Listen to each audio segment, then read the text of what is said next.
بسم اللہ الرحمن الرحیم۔ آج میں آپ کے سامنے سورہ بقرہ کا رکوع نمبر 22 اور پہلے پارے کا رکوع نمبر 6 یہ بیان کروں گا۔ سب سے پہلے اس کا لفظی ترجمہ، مختصر گرامر، اس کے بعد انشاءاللہ اس کی تفسیر، اور پھر اس میں جو علمی نکتے ہمیں معلوم ہوئے اس رکوع میں اس کا بیان ہوگا۔ اعوذ باللہ من الشیطان الرجیم، بسم اللہ الرحمن الرحیم۔ لیس البر، لیسا کا معنی نہیں، بر کہتے ہیں نیکی کو، کامن لفظ ہے۔ ان تولو، ان کا معنی کہ، تولو پھیرنا، ولا یا یولیو بار بار آ چکا ہے۔ وجوہکم، وجہ کی جمع ہے، وجہ کہتے ہیں چہرے کو، وجوہ اس کی جمع آتی ہے۔ نیکی یہ نہیں ہے کہ تم اپنے چہرے کو پھیر لو، قبل المشرقی، مشرق کی جانب، قبل کہتے ہیں جانب کو، قبل المشرق، قبلے کو بھی قبلہ اس لیے کہتے ہیں کہ ایک جانب ہے نا جس کی طرف ہم رخ کرتے ہیں۔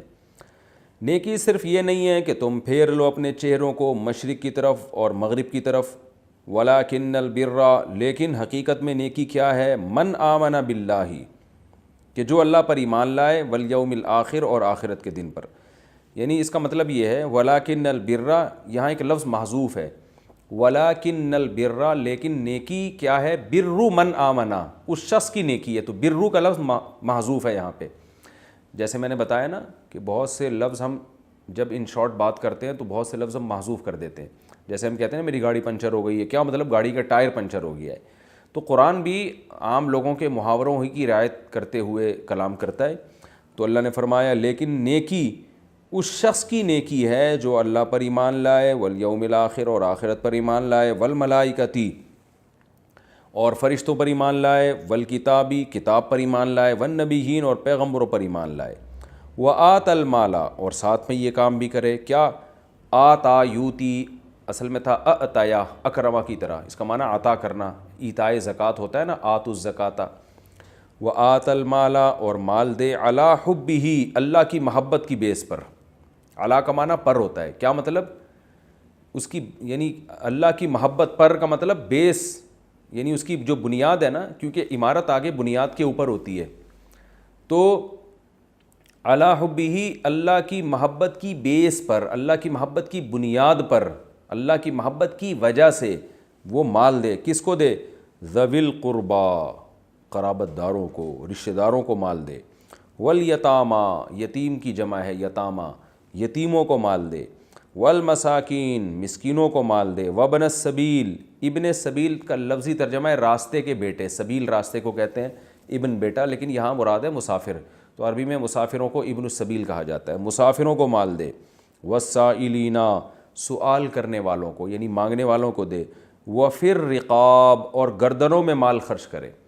رقاب جمع ہے رقبہ کی، رقبہ گردن کو کہتے ہیں، اور رقاب اس کی جمع آتی ہے، تو وفی الرقاب، اور گردنوں میں، کیا مطلب یہاں بھی ایک لفظ محذوف ہے، وفی فک الرقاب، فک کہتے ہیں چھڑوانا، یعنی گردنوں کو چھڑوانے میں، یعنی غلاموں کو آزاد کروانے میں، غلام کو آزاد کروانے کے لیے پیسہ خرچ کرے۔ وَأَقَامَ یعنی کیونکہ غلام کی گردن باؤنڈ ہوتی ہے نا، تو یہ رقبہ کا لفظ اس لیے استعمال کیا قرآن نے کہ جو آدمی غلام ہوتا ہے نا، وہ بیچارے کی، جیسے آپ کسی کو رسی سے باندھ لیں گردن کو، کہیں کچھ بھی نہیں کر سکتا، تو غلامی کا یہی تصور تھا کہ غلام کی اپنی کوئی مرضی نہیں، مکمل وہ آقا کے تابع ہوتا تھا۔ تو اللہ نے فرمایا اس کی گردن میں جو ایک غلامی کا طوق اور رسی پڑی ہوئی ہے، اس رسی کو کھولنے میں جو پیسہ خرچ کرے گا تو اس کی نیکی ہے۔ وَأَقَامَ الصَّلَاةَ، اور نماز بھی قائم کرے، وَآتَ الزَّكَاةَ، اور زکوٰۃ بھی دے، وَالْمُوفُونَ بِعَهْدِهِمْ، موفونا اصل میں تھا موفیونا، مکرمونا کی طرح، اکرما یکرمو اکرامن، اوفیا یوفیو ایفاءن، پورا کرنا، ایفائے عہد ہے نا، وفا کرنا، تو پورا کرنا، تو والموفونا، اور یہ لوگ پورا کرنے والے ہیں، بعہدہم، اپنے ایگریمنٹ کو، اپنے معاہدوں کو، اذا عاہدوا، جب یہ ایگریمنٹ کرتے ہیں، عاہدوا ضاربوا کی طرح، والصابرین، اور صبر کرنے والے ہیں، فی البأساء، سختی میں، تنگی میں، والضراء، اور ضرر میں، نقصان کی صورت میں، وحین البأس، اور لڑائی کے وقت، بأس بھی شدت کو کہتے ہیں، تو بأسا اس سے مراد ہے تنگ دستی، یعنی غربت میں صبر کرتے ہیں. والضراء ضرر سے مراد ہے کوئی جسمانی ضرر لاحق ہو گیا ہو بیماریوں میں, اس لیے اس کا ترجمہ کیا جاتا ہے یعنی تنگ دستی میں, بیماریوں میں. وحین البأس اور لڑائی کے وقت. عرب جب کہتے تھے نا کہ بأس کے وقت یہ کیا جوہر دکھاتا ہے, تو اس سے مراد ہوتا ہے جنگ, یعنی لڑائی کے وقت بھی وہ صبر کرنے والے ہوں, جب میدان جہاد میں صبر کرتے ہوں. اولئک الذین, یہ ہیں وہ لوگ, الذین صدقوا, جو سچے ہیں. واولئک, اور یہی لوگ ہیں, هم المتقون, یہی ہیں اصل متقی لوگ, پرہیزگار لوگ. یا ایھا الذین آمنوا, اے ایمان والو, کتب علیکم القصاص, تم پر قصاص فرض کر دیا گیا ہے. دیکھیں کتیبہ کا اصل معنی تو کتابت سے ہے نا, لکھ دیا گیا ہے, لیکن یہ کنایہ ہے, کیونکہ جو چیز قانون بنائی جاتی ہے نا, فرض کی جاتی ہے, اس کو اکثر عادت ہوتی ہے ریٹن فارم میں لایا جاتا ہے. تو اللہ تعالیٰ نے چونکہ عام محاوروں میں انسانوں سے کلام کی ہے, وہی زبان استعمال کی ہے جو جس زبان میں انسانوں سے بات کرتے ہیں, تو یہاں اس لیے کتیبہ کا ترجمہ کیا جاتا ہے تم پہ فرض کر دیا گیا ہے, لاگو کر دیا گیا ہے یہ قانون. تو کتب علیکم القصاص, تم پر قصاص کے قانون کو لاگو کر دیا گیا ہے. فی القتلى, مقتولین کے بارے میں. قتلہ یہ جمع ہے قتیل کی, قتیل کہتے ہیں مقتول کو, مقتول اور قتیل کا ایک ہی معنی ہے. تو مقتولین کے بارے میں تم پر قصاص کو فرض کر دیا گیا ہے, یعنی قصاص کے قانون کو نافذ کر دیا گیا ہے, متعین کر دیا گیا ہے. قصاص عربی میں کہتے ہیں برابری کو, قصاص کا اصل معنی ہوتا ہے برابری. تو یہاں برابری سے مراد ہے کہ بدلے میں برابری. الحر بالحر, آزاد آزاد کے بدلے میں. یہاں بھی عبارت محذوف ہے. یقتل الحر بقتل الحر, یعنی قتل کیا جائے گا آزاد کو آزاد کے قتل کرنے کے بدلے میں. یعنی آزاد آدمی, اگر کسی آزاد آدمی کو قتل کیا جاتا ہے تو اس کے بدلے میں اس آزاد کو بھی قتل کیا جائے گا. والعبد بالعبد, غلام غلام کے بدلے میں. والانثى بالانثى, عورت عورت کے بدلے میں. انثى کا مطلب ہوتا ہے عورت, مؤنث کہتے ہیں نا عورت کو, تو انثى یعنی عورت کو عورت کے بدلے میں قتل کیا جائے گا. فمن, اب میں تفسیر میں اس کی ڈیٹیل بتاؤں گا انشاءاللہ. فمن عفیہ, پس جو شخص, عفیہ کہ معاف کر دیا گیا. عفیہ عفایا یعفو, نصر ینصر کی طرح معاف کرنا, تو اس کو پڑھا جاتا ہے عفا یعفو. معافی اردو میں ہے نا, عین فا استعمال ہو رہا ہے, تو یہ عربی میں بھی ایسا ہی ہے. فمن عفیہ, پس جو شخص کے معاف کر دیا گیا, لہو اس کے لیے, یعنی معافی دے دی گئی ہو اس کو, من اخیہ اپنے بھائی کی طرف سے. کیا مطلب, کسی شخص نے قتل کیا تو اگر اس قاتل کو معافی دے دی گئی ہو اس کے بھائی کی طرف سے, بھائی سے مراد اس کا مسلم بھائی, یعنی مقتول کے وارثوں کو اجازت تھی کہ وہ قاتل سے قصاص لیتے, تو اللہ مقتول کے وارثوں کو اس قاتل کا بھائی قرار دے رہے ہیں دینی اعتبار سے. یعنی قاتل کے بھائیوں نے اگر مقتول کے وارثوں کو, قاتل کو معاف کر دیا, دوبارہ کہتا ہوں, مقتول کے وارثوں نے اگر قاتل کو معاف کر دیا, تو آگے اس کا حکم بیان ہو رہا ہے. فمن, دوبارہ پڑھتا ہوں یہ آیت, پس جو شخص, عفیہ, جو شخص سے مراد قاتل, عفیہ لہو کہ معافی دے دی گئی ہو اس کے لیے, من اخیہ اس کے بھائی کی طرف سے. تو ظاہر ہے معافی کون دے گا, مقتول کے وارث معاف کرنے کا رائٹ تو ان کا ہے نا, تو ان وارثوں کو دینی اعتبار سے بھائی قرار دیا جا رہا ہے. تو جس کو اس کے بھائی کی طرف سے معافی دے دی گئی ہو, شیء کسی بھی چیز کی معافی, یعنی کسی بھی درجے میں معافی دے دی گئی ہو, پوری سزا ہی اس نے معاف کر دی تو وہ بھی اس میں داخل ہے, اور سزا معاف کی لیکن دیت معاف نہیں کی, صرف سزا معاف کی, وہ بھی داخل ہے. دیت پوری معاف کر دی, وہ بھی داخل ہے. دیت آدھی معاف کر دی, وہ بھی داخل ہے. کسی بھی قسم کی معافی دے دی گئی ہو, فاتباع بالمعروف, تو پھر اتباع کرنا ہے بھلے طریقے سے. کیا مطلب, فعلیہ اتباع بالمعروف, تو اس پر لازم ہے, علیہ کا معنی ہے کہ اس پر, یعنی جو بھائی جس نے معاف کیا ہے نا قاتل کو, اس پر لازم ہے کہ اتباع کرے. کیا مطلب, قاتل کا پیچھا کرے, بالمعروف بھلے طریقے سے. یعنی قاتل کو اب دیت لینے کے لیے جو آپ فالو کریں گے عمدہ طریقے سے کریں گے. وَأَدَاءٌ إِلَيْهِ، اور ادا کرنا لازم ہے الیہ مقتول کے وارث کو بِإِحسان عمدہ طریقے سے. یعنی اللہ نے اس میں ایک اصول بیان کر دیا، کیونکہ یہ ترجمہ اس تفسیر کے بغیر سمجھ میں نہیں آئے گا. اصل میں یہ بیان کیا جا رہا ہے کہ اللہ نے جو قانون بنایا ہے وہ تو قصاص کا، یعنی برابری کا. برابری کا مطلب قاتل کو مقتول کے بدلے میں قتل کیا جائے گا، اور مقتول کے وارثوں کو یہ رائٹ ہے. سورہ بنی اسرائیل میں اللہ نے فرمایا یہ حکومت کا رائٹ نہیں ہے. سورہ بنی اسرائیل میں آتا ہے فَقَدْ جَعَلْنَا لِوَلِيِّهِ سُلْطَانًا، جس کو قتل کیا گیا ہے اس کے وارثوں کا یہ حق ہے کہ قاتل کو قتل کر دیں. ان کے لیے بالکل جائز ہے. ہاں فیصلہ ظاہر ہے گورنمنٹ کرے گی، کیونکہ ایسے لوگ پھر ایسا نہ ہو کہ بے گناہ لوگوں کو بھی قتل کرنا شروع کر دیں. تو گورنمنٹ کا کام یہ ہوگا کہ وہ قاتل کو پکڑ کے مقتول کے وارثوں کے حوالے کرے. باقی مقتول کے وارثوں کو یہ رائٹ ہے کہ وہ قاتل کو قتل کر دیں، کیونکہ اللہ نے قصاص کا قانون بنایا برابری کا. تو برابری تو اسی میں ہے کہ جو ہے قتل کا بدلہ قتل ہے. لیکن آگے اللہ ترغیب دے رہے ہیں کہ کسی قاتل کو اس کے بھائی کی طرف سے معافی مل جائے. اور بھائی کا لفظ اس لیے استعمال کیا جا رہا ہے کہ تاکہ اس میں بھائی کو بھی ترغیب ہو کہ یار اس نے قتل تو کیا لیکن کوئی بات نہیں، دینی بھائی ہے، معاف کر دو. تو اللہ فرماتا ہے اگر کچھ معافی ہو جائے تو اب دو کام ہیں. ایک تو یہ کہ مقتول کے وارث اب قاتل سے اگر دیت کا مطالبہ کرتے ہیں تو اس مطالبے کو عمدہ طریقے سے کریں، تانے دے دے کے نہ کریں. کیونکہ معافی دینے کے بعد پھر آدمی بار بار احسان جتلاب ہے، ہم نے معاف کیا، ہم نکالنا پیسے، دیت تو دے، اور پھر گالیاں والیاں دینا شروع کر دیں، پھر اس کو جو ٹائم متعین کیا تھا اس سے پہلے ہی ساری دیت مانگ لیں. تو اللہ فرماتے ہیں ایسا نہیں کرنا. مقتول کے وارث کی ذمہ داری ہے اتباع بالمعروف، اچھے طریقے سے اب اس کا پیچھا کرو. اور قاتل کی ذمہ داری ہے کہ وہ بھی اس احسان کو احسان مانے. اداء الیہ باحسان، عمدہ طریقے سے مقتول کے وارثوں کو دیت دے دے. وہ یہ جتنی دیت باقی رکھی ہے انہوں نے، ہو سکتا ہے پوری دیت رکھی ہو، یہ بھی ہو سکتا ہے آدھی معاف کر دی ہو. تو جتنے بھی پیسے اب اس کے ذمے بنتے ہیں اداء الیہ، یہ بھی اب مقتول کے وارثوں کو پریشان نہیں کرے گا، بلکہ اپنی ذمہ داری پہ بہت اچھے طریقے کے، یعنی احسان کہتے ہیں نا ہر چیز میں حسن پیدا کرنا، بہت عمدہ طریقے سے، شکریہ کے ساتھ، تھینک یو کے ساتھ، جزاک اللہ کے ساتھ، بھائی آپ کا بہت بڑا احسان ہے، آپ تو مجھے قتل کر سکتے تھے لیکن آپ نے معاف کر دیا، اب یہ آپ کے پیسے ہیں، یہ پورے آپ گن کے وصول کریں اور ٹائم سے پہلے میں پہنچا دوں گا. تو دونوں کو اللہ نے کہا نہ تم قاتل کو پریشان کرو اور نہ قاتل مقتول کے وارثوں کا حق ادا کرنے میں ٹال مٹول سے کام لے. ذالک تخفیف من ربکم، یہ جو حکم ہے یہ تمہارے رب کی طرف سے ایک تخفیف ہے. تخفیف خفت سے نکلا ہے، ہلکا، یعنی اللہ نے تمہارے لیے ایک نرمی پیدا کر دی.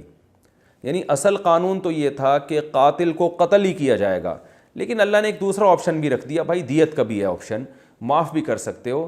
تو یہ تمہارے رب کی طرف سے ایک تم پر احسان ہو گیا ہے، آسان قانون بنا دیا تمہارے لیے کہ آپشن دے دیا. اس میں بہت سے قاتلوں کو ہو سکتا ہے توبہ کی توفیق مل جائے، زندگی ملے گی تو وہ توبہ کریں گے، اور جو بھی اس میں حکمتیں. ذالک تخفیف من ربکم، یہ جو معافی والا حکم اللہ نے آپشن رکھ دیا نا، یہ تخفیف ہے تمہارے رب کی طرف سے، ورحمت، اور اللہ کی طرف سے ایک انسانیت پر رحمت ہے.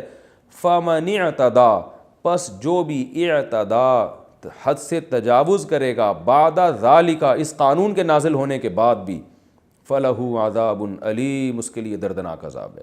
کیا مطلب؟ اللہ نے ایک آپشن رکھ دیا، یا تو قتل کرو یا معاف کر کے دیت لے لو، اور دیت بھی معاف کی جا سکتی ہے. تو جب یہ رکھ دیا تو اب کسی کو اس قانون سے آگے نکلنے کی اجازت نہیں ہے. جتنی آسانی اللہ نے دینی تھی دے دی، تو اب حد سے تجاوز کی اجازت نہیں ہے. وہ تجاوز کیسے ہوتا ہے وہ میں تفسیر میں بتاؤں گا انشاءاللہ.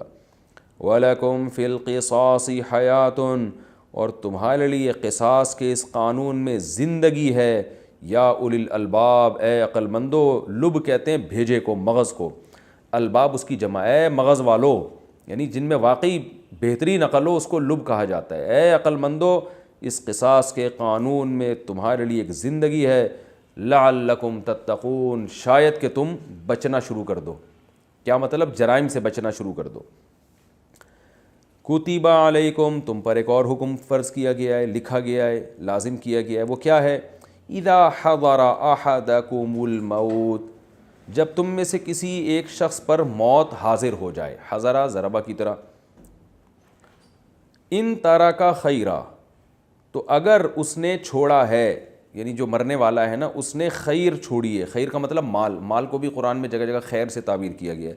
اگر اس نے کچھ خیر یعنی مال چھوڑا ہے تو کتب علیکم الوصیۃ، تم پر فرض کر دی گئی ہے وصیت، یعنی مرنے والے پر لازم ہے کہ وہ کیا کرے، وصیت کرے۔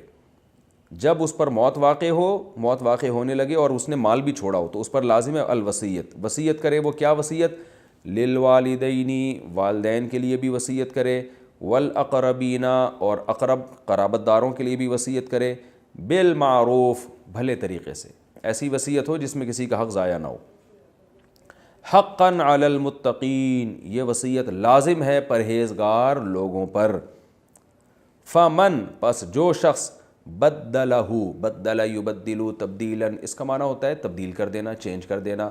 جو شخص چینج کر دے اس وصیت کو، بعد ما سمعہ، بعد اس کے کہ اس نے اس وصیت کو اپنے کانوں سے سنا بھی تھا پھر بھی چینج کر دیا، فإنما، تو بے شک اس کا گناہ، فإنما اثمہ، تو بے شک اس کا گناہ، علی الذین، ان لوگوں پر ہوگا، یبدلونہ، جو اس وصیت کو تبدیل کر رہے ہیں۔ مرنے والا تو بیچارہ شریعت کے مطابق وصیت کر کے چلا گیا، بعد میں جو اس کو چینج کرے گا تو اس پر اس کا گناہ ہوگا، مرنے والے کو پھر کوئی گناہ نہیں ہوگا۔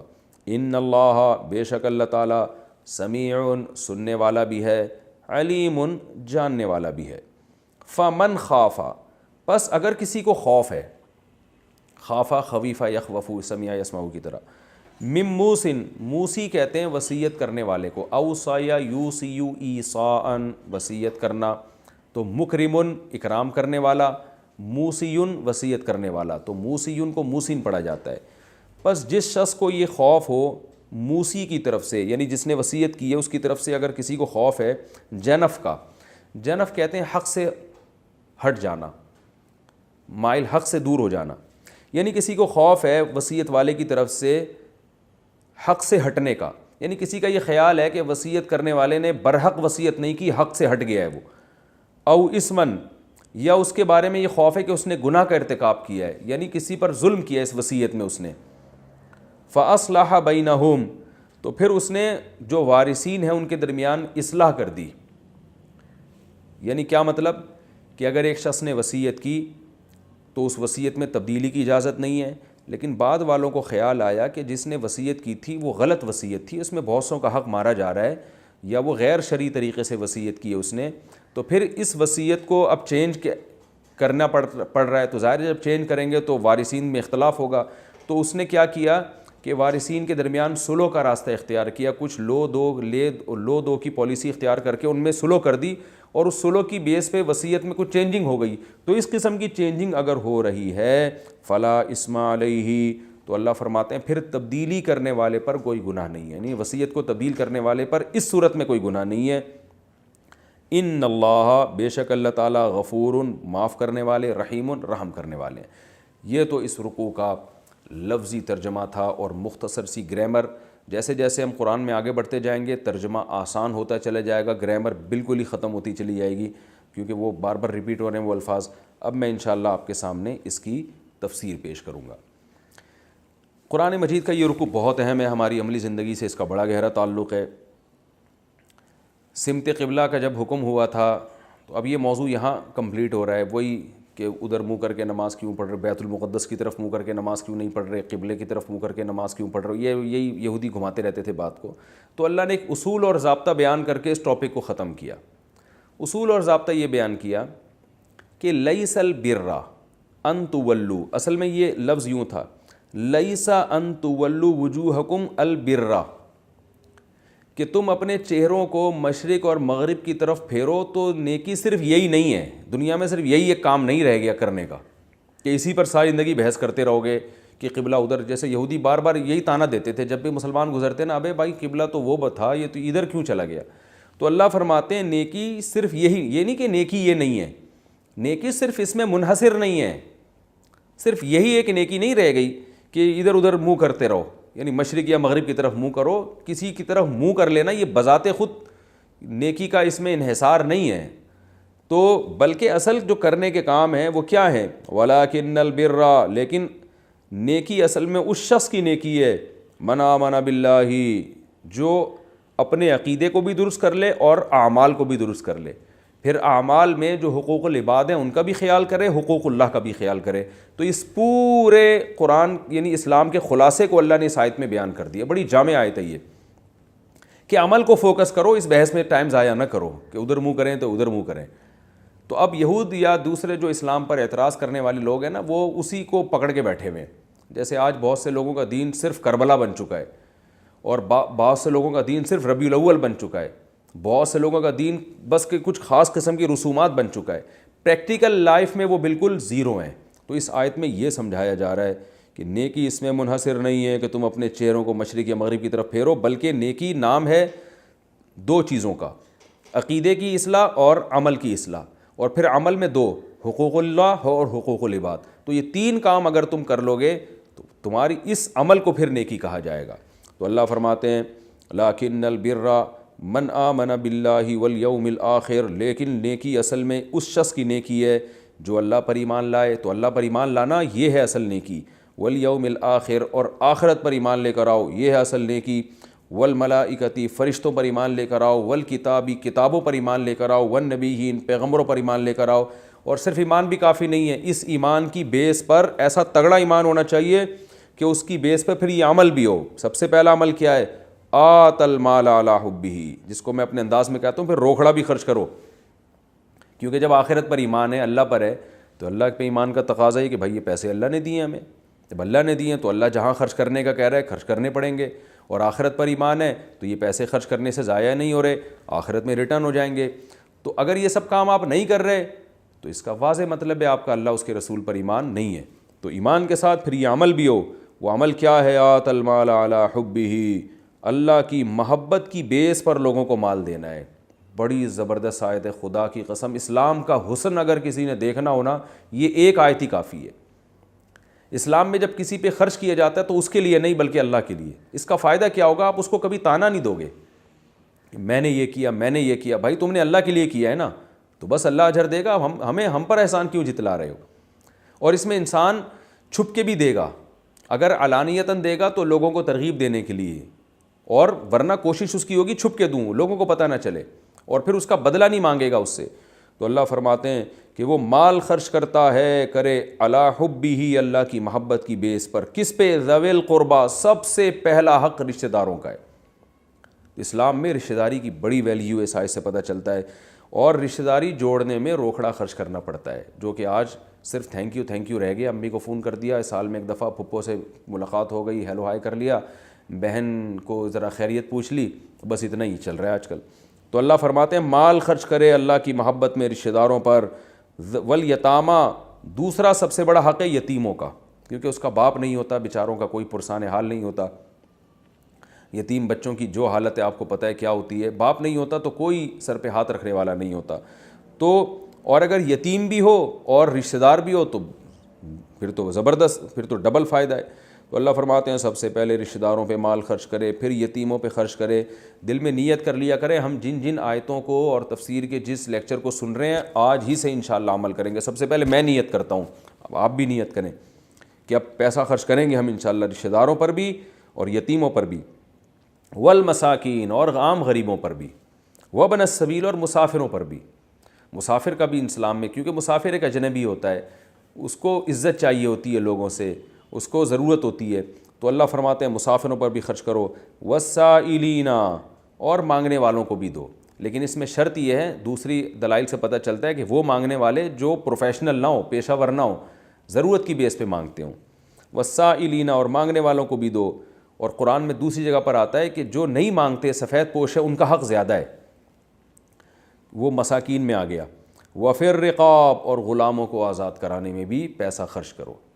تو آج کل تو غلام نہیں ہوتے, تو پہلے زمانے میں باندیاں اور غلام ہوا کرتے تھے, تو صحابہ پیسے خرچ کر کر کے مالک کو پیسے دیتے تھے کہ بھائی تو مجھ سے اتنے پیسے لے لے, اس غلام کو آزاد کر دے.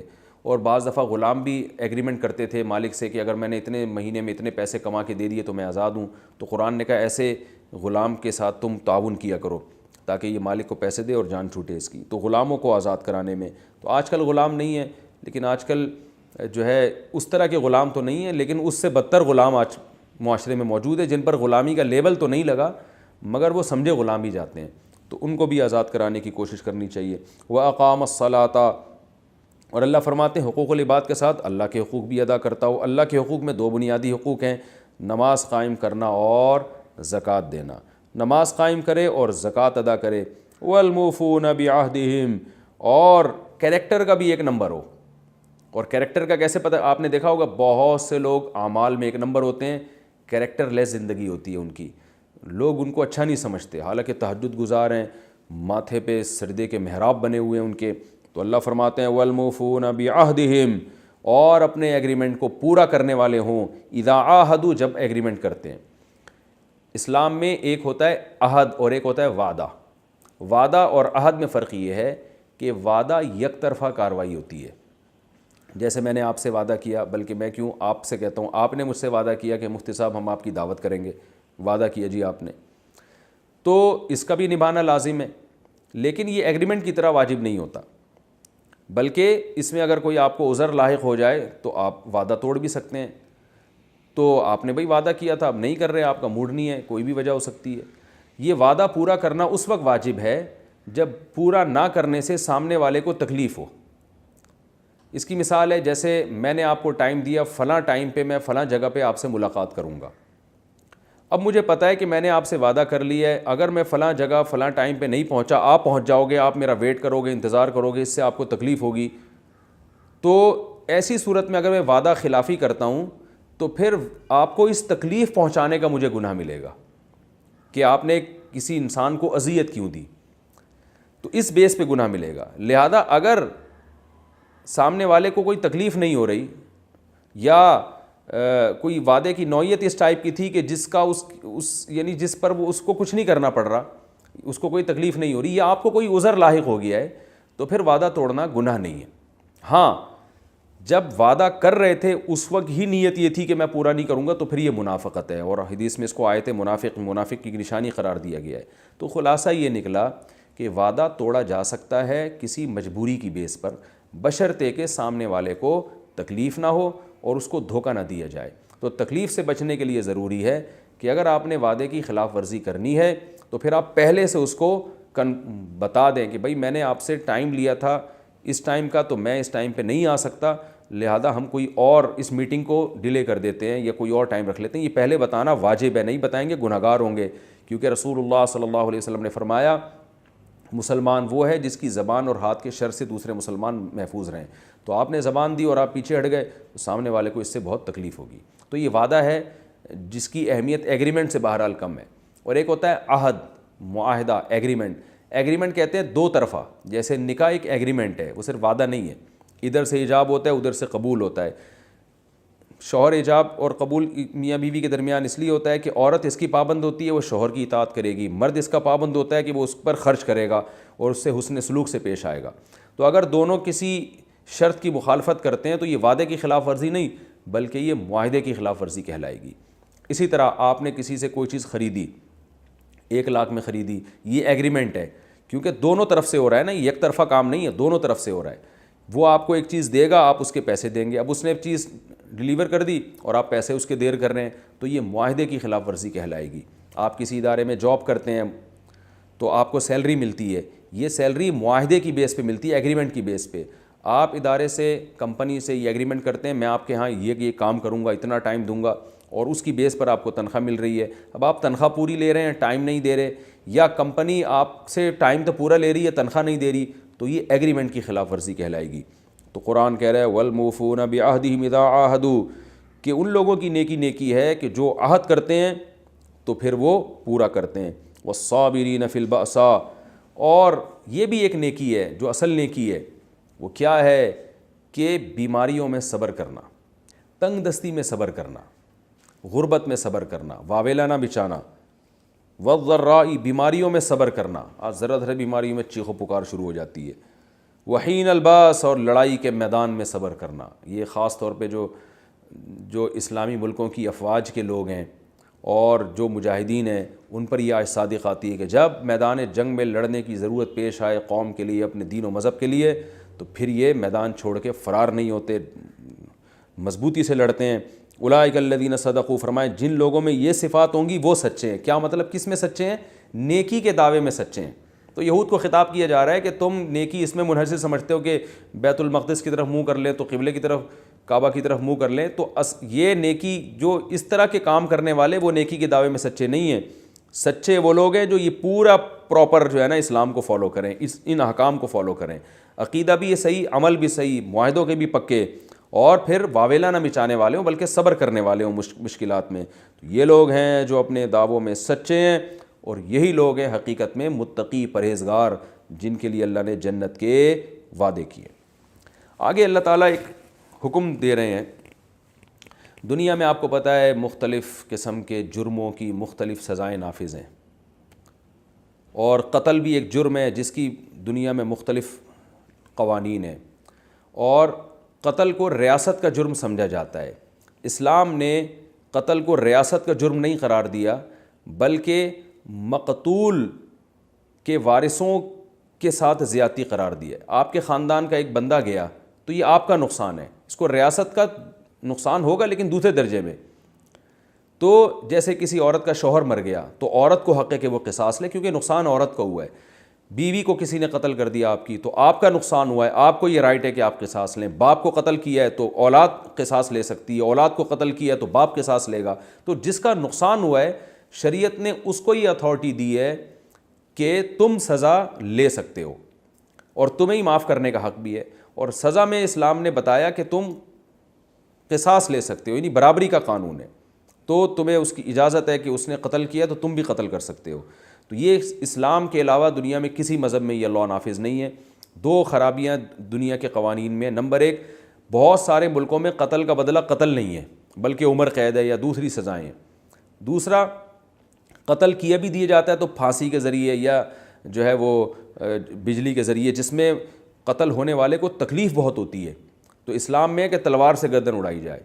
تیسرا، اسلام میں اور دوسرے ملکوں کے قوانین میں کیا فرق ہے کہ اسلام نے مقتول کے وارثوں کو یہ حق دیا ہے کہ تم قتل کی سزا معاف کرنا چاہو تو کر سکتے ہو، جبکہ دنیا کے دوسرے بہت سے ملکوں میں مقتول کے وارثوں کا رائٹ نہیں ہوتا پر گورنمنٹ ہی کو یہ اختیار ہوتا ہے کہ وہ معاف کر دے. اور ہمارے ملک میں بھی ایک غیر شرعی سزا نافذ ہے، وہ یہ ہے کہ اگر پھانسی کی سزا اپیل کرے، پھانسی جس کو پھانسی دی جا رہی ہے، اور صدر اس کی اپیل سن کے پھانسی کی سزا کینسل کر دے تو صدر کو اس کی اپیل سننے کا حق حاصل ہے اور اس کی بیس پر سزا ختم کر دی جاتی ہے. یہ بھی قرآن کے بالکل خلاف ہے، کیونکہ میں نے پہلے بتایا کہ مقتول کے وارثوں کو تو یہ رائٹ ہے کیونکہ نقصان صدر مملکت کا نہیں ہوا، یہ وزیر اعظم کا نہیں ہوا، نقصان تو اس بندے کا ہوا ہے، اس عورت کا ہوا ہے جس کے شوہر کو مارا گیا، یا اس شوہر کا ہوا ہے جس کی بیوی کو مارا گیا.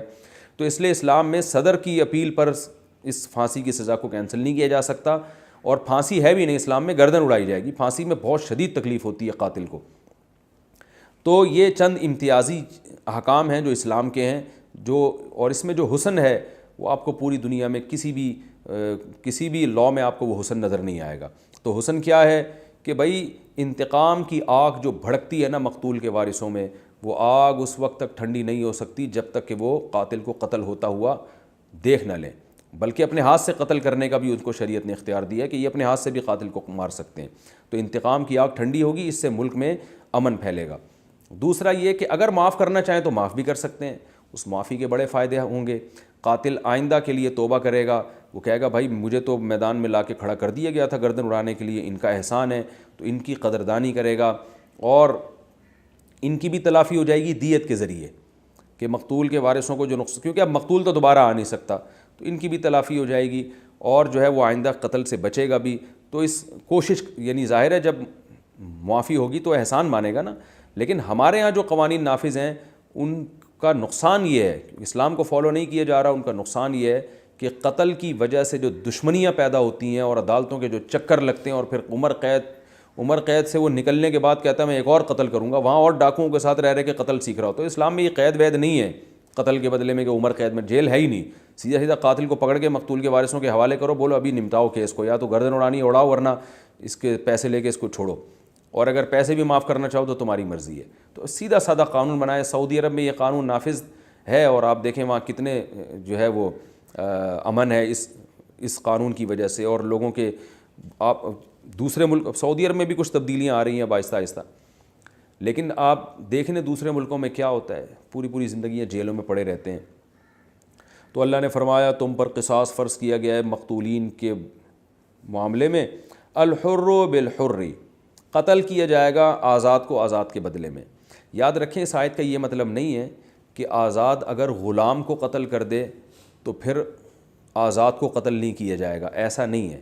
اسلام میں قتل کے معاملے میں آزاد غلام مرد اور عورت میں کوئی فرق نہیں ہے۔ اگر کوئی مرد کسی عورت کو قتل کر دے تو اس عورت کے بدلے میں بھی اس مرد کو قتل کیا جائے گا۔ اگر کوئی آزاد آدمی کسی غلام کو قتل کر دے تو اس غلام کے بدلے میں آزاد کو قتل کیا جائے گا، کیونکہ انسانیت میں سب برابر ہیں۔ اور امام ابو حنیفہ رحمہ اللہ تعالیٰ کے نزدیک اگر اپنے ملک میں رہنے والے کسی غیر مسلم کو بھی آپ قتل کر دیں، ذمی کو، جس کو ذمی کہا جاتا ہے، تو اس کے بدلے میں بھی مسلمان کو قتل کیا جائے گا۔ تو اس میں اختلاف ہے کہ غیر مسلم کے قتل میں قصاص ہے یا دیت ہے۔ امام حنیفہ کے نزدیک اس میں بھی قصاص ہے، اور باقی ائمہ کے نزدیک اس میں قصاص نہیں ہے بلکہ دیت ہے۔ تو یہ اختلافی مسئلہ ہے، لیکن اتنا سب میں کہ آزاد غلام میں اور مرد اور عورت میں کوئی فرق نہیں ہے۔ اب سوال پیدا ہو جائے فرق نہیں ہے تو قرآن یہ کیوں کہہ رہا ہے کہ آزاد کو آزاد کے بدلے میں قتل کرو، غلام کو غلام کے بدلے میں؟ اصل میں نے بتایا نا کہ قرآن ہمارے محاوروں میں بات کرتا ہے۔ عام طور پہ آزاد لوگوں کی دشمنی آزاد لوگوں کے ساتھ ہوتی ہے، غلاموں کے ساتھ قتل و غارت کا معاملہ وہ کرتے نہیں ہیں، اور غلاموں کے پھڈے غلاموں سے ہوتے ہیں، عورتوں کی لڑائیاں عورتوں سے ہوتی ہیں۔ تو اس عرف کی رعایت کر کے قرآن نے یہ کہا ہے کہ آزاد اگر آزاد کو قتل کر دے تو اس کو قتل کیا جائے گا، اور اس میں یہ نہیں دیکھے جائے گا کہ یہ آزاد جس نے قتل کیا یہ اونچے خاندان سے ہے یا گھٹیا خاندان سے، یہ کالا ہے یا گورا، بلکہ ہر آزاد کو ہر آزاد کے بدلے میں قتل کیا جائے گا، اور ہر غلام کو ہر غلام کے بدلے میں قتل کیا جائے گا۔ یہ نہیں دیکھا جائے گا کہ یہ غلام اونچے خاندان کا غلام ہے یا گھٹیا خاندان کا، معذرت یعنی چھوٹے خاندان کا، یا یہ کالا ہے یا گورا۔ تو یہ مقصد ہے بیان کرنے کا، یہ مقصد نہیں ہے کہ آزاد اگر غلام کو قتل کر دے تو قتل نہیں کیا جائے گا، وہ تو پھر بھی قتل کیا جائے گا، لیکن عام طور پر ایسا ہوتا نہیں ہے۔ عرف میں یہی ہوتا ہے کہ آزادوں کی دشمنی آزاد لوگوں کے ساتھ ہوتی ہے، غلاموں کی دشمنی غلاموں کے ساتھ ہوتی ہے، عورتوں کی دشمنی عورتوں کے ساتھ ہوتی ہے۔ تو اس میں قرآن نے بیان کیا کہ ایک عورت کو دوسری عورت کے بدلے میں قتل کیا جائے گا، چاہے کوئی بھی ہو، یعنی اچھے خاندان کی عورت ہو یا برے خاندان کی۔ اور باقی ہمیں حدیث سے پتہ چلتا ہے، اجماع امت سے پتہ چلتا ہے کہ کوئی بھی مسلمان کسی بھی درجے کے مسلمان کو قتل کر دے تو قاتل کو قتل کیا جائے گا، مقتول کے وارثوں کو یہ رائٹ ہے۔ ہاں اللہ فرماتے ہیں فمن عفی لہ من اخیہ شیء، اگر مقتول کے وارثوں کی طرف سے قاتل کو معافی مل جائے، اور مقتول کے وارث کو اللہ نے قاتل کا اسلامی بھائی قرار دیا ہے، اور اس میں ایک قسم کی ترغیب دی ہے مقتول کے وارثوں کو کہ بھائی قاتل جو مرضی ہے تو کلمہ گونا، تو اس لحاظ سے تمہارا بھائی ہے، تو اگر تم اس کو معاف کر دو تو بھائی تو معاف کرتے ہی ہیں۔ تو اس میں معافی کا اشارہ ملتا ہے، واضح اشارہ ہے۔ تو اللہ فرماتے ہیں اگر معافی مل جائے تو بہت اچھا ہو گیا۔ تو اب دو کام کرنے ہیں، اتباع بالمعروف، قاتل کا پیچھا کرنا ہے عمدہ طریقے سے۔ تو اب یہ نہیں کہ چلتے پھرتے اس کو تانے دو، گالیاں دے دے کے اس سے پیسے نکالو، اچھے طریقے سے عزت کے ساتھ اس کا پیچھا کرو۔ جو ٹائم اس کو دیا ہے پیسوں کا اس وقت تک اس کو مہلت دو۔ آپ نے اس سے ایگریمنٹ کیا تھا 1 مہینے کے اندر دیت چاہیے، اور 5 دن بعد ہی سر پہ کھڑے ہو گئے اس کے لے جا کے۔ وَأَدَاءٌ إِلَيْهِ بِإِحْسَانٍ، اور قاتل پر بھی لازم ہے کہ جب انہوں نے تم پر احسان کیا تو تم بھی دیت ان کے حوالے کرو گے عمدہ طریقے سے، احسان کے ساتھ۔ اب یہ نہیں کہ مارکیٹ سے شارٹی ہو جاؤ، جیسے لوگ قرضہ لے کے بھاگ جاتے ہیں، تو تم پر بھی واجب ہے کہ احسان کا بدلہ احسان سے دو۔ ذَلِكَ تَخْفِيفٌ مِّن رَبِّكُمْ، یہ تمہارے رب کی طرف سے ایک تخفیف ہے۔ اللہ چاہتا تو یہ بھی کہہ سکتا تھا کہ مقتول کے وارث قاتل کو لازمی قتل ہی کریں گے، بس معافی کا آپشن ہی نہیں ہے۔ تو اللہ فرماتے ہیں ایسا بھی نہیں۔ پھر اس میں آسانی یہ بھی کہ اللہ یہ بھی کہہ سکتا تھا کہ چاہو تو معاف کر دو، دیت نہ لو، اور چاہو تو قصاص لو، تو اس میں پھر سب لوگ قصاص ہی لے رہے ہوتے، لیکن اللہ نے پیسوں کا آپشن بھی رکھ دیا کہ بھئی پیسے لے کے چھوڑ بھی سکتے ہو۔ تو یہ بھی ایک مقتول کے وارثوں کے ساتھ بھی ایک آسانی کر دی کہ بھئی معافی کے عوض میں جان بچے گی اس کی، لیکن تمہیں پیسہ بہت ملے گا۔ تو ہر لحاظ سے اس میں اللہ نے آسانیاں پیدا کر دیں، یہ تمہارے رب کی رحمت ہے۔ فَمَنِ اعْتَدَىٰ بَعْدَ ذَٰلِكَ، جو اس قانون کے نازل ہونے کے بعد حدود سے تجاوز کرے گا۔ حدود سے تجاوز کیسے ہے کہ قاتل کے علاوہ بھی لوگوں کو مارنا شروع کر دیا، قاتل نہیں مل رہا تو اس کے ماموں کو مار دیا پکڑ کے، یا قاتل کو معاف کیا اب دوبارہ قصاص کی باتیں کر رہے ہو تو معاف کر دیا تو کر دیا، یا اس سے دیت کا مطالبہ کر رہے ہو لیکن ناجائز طریقے سے، جو ٹائم دیا اس وقت تک بھی مہلت نہیں دے رہے، یا مقتول جو قاتل ہے اس کے ذمہ دیت آئی اور وہ دیت دینے کے لیے آمادہ نہیں ہو رہا، ٹھیک ہے نا، وہ پیسے ٹائم پہ ادا نہیں کر رہا، تو کسی بھی طرح سے اللہ فرماتے ہیں جو اعتدال سے تجاوز کرے گا تو دردناک عذاب ہے اس کے لیے قیامت کے دن۔ اللہ تعالی ہم سب کو محفوظ رکھے۔ اور آگے اللہ تعالیٰ کا ارشاد ہے، یہ جو اگلی آیت ہے نا، میرا خیال ہے وقت کافی زیادہ ہو گیا، 2 آیتیں بھی باقی ہیں، اور اس رکوع میں جو علمی نکات ہمیں پتہ چلتے ہیں وہ بھی ابھی باقی ہیں، مختصراً وہ بیان کروں گا، تو انشاءاللہ اگلے ایپیسوڈ میں اللہ تعالی ہم سب کو سمجھنے کی، عمل کرنے کی توفیق عطا فرمائے۔ وما علینا الا البلاغ۔